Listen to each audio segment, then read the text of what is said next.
Hello, a new survey of newsrooms across 46 countries shows how newsrooms are using artificial intelligence in different fields, including journalism.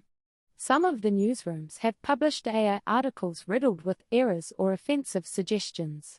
There's widespread anxiety that they'll use it to replace journalists on the cheap. But a new survey demonstrates how much this technology is already being used in the business, even as journalists worry about its implications. The report is published this week by JournalismAI, an initiative from Polis, the London School of Economics and Political Sciences journalism think tank, supported by the Google News Initiative. It surveys more than 120 editors, journalists, technologies and mediamakers from 105 small and large newsrooms worldwide. More than 75% of thanks for watching. If you enjoy short news like this, please consider subscribing to my channel. Until next time.